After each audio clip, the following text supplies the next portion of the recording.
Let's check the forecast. The meteorologist of the year, Pat Pagano. Well, Pat, good morning, and how are you doing this morning? It's quiet. How about you? I watching these fires out in California once again. Mm-hmm. I'm going to bring up something that I brought up years ago, and I bring it up, I think, every year. Unemployment in this country amongst tradespeople has been high. People who work in the mines that are losing their jobs they're trying to train them for new technical jobs.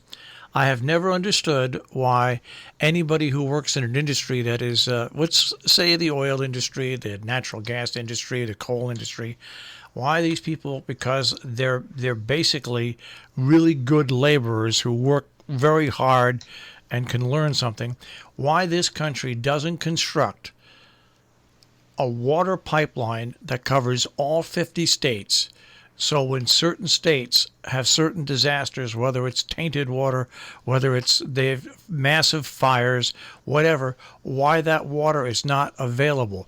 People would not mind water. It's not like oil being piped across the country to reach all 50 states when you need to shift it around.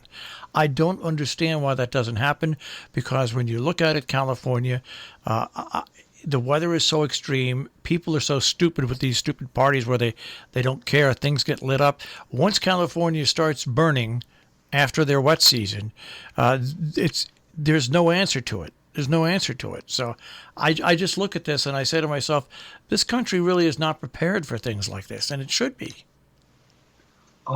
It's a very good point, and you kind of wonder, what is it prepared for? I mean, come on.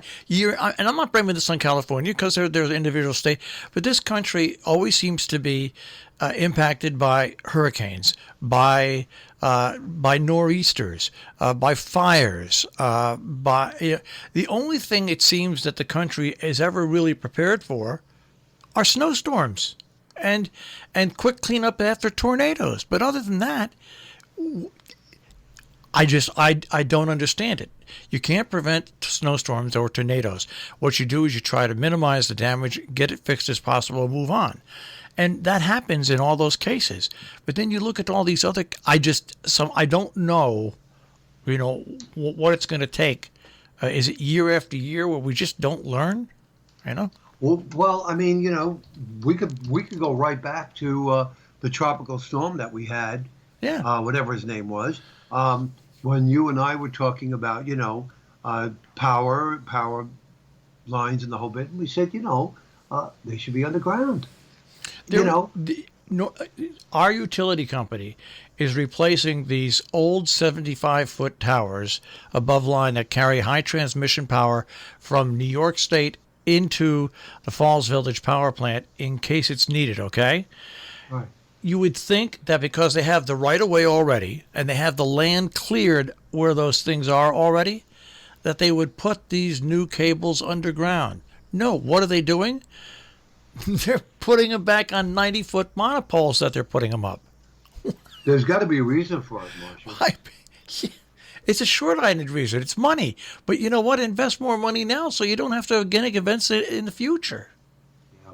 Well, anyways, let's get to the weather. I'll get off my soapbox. I'm sorry. Well, no, these are all, it's all good criticism. There's no doubt about it, because you could see that the extremes, as we've always pointed out now, are now the normal. I had Ed Kirby on. He's a geologist.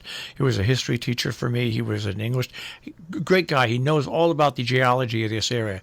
And he says, he laughs when he hears talk about climate change. He says because overall, the Earth's going to do what it's going to do. The ice ages come, they go. That's a geological and a natural fact. Yes, can you make the water better? Can you make the air better? Can you do things like that? Can you make the ozone better? Yes, but there's certain things you can't change.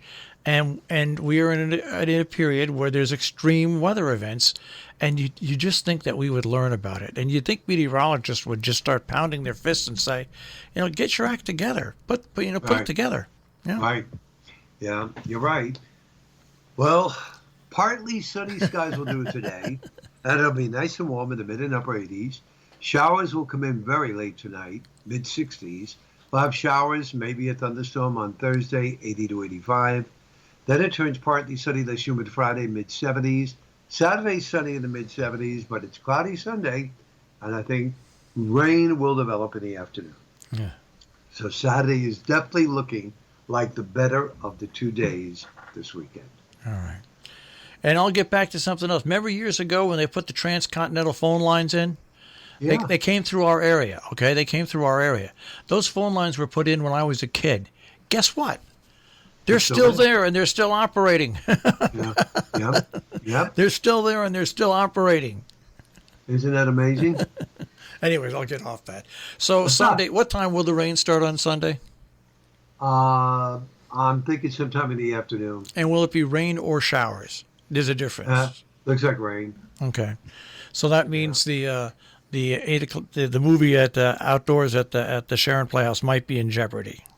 Yeah, what time is that's at night, right? Yeah. Yeah, I definitely think so. Because I'm also contemplating trying to get out of the lake early enough so that I don't get caught in any heavy rain during the afternoon hours. So we'll have to see how that works out too. And that would be for Sunday the 13th. Right.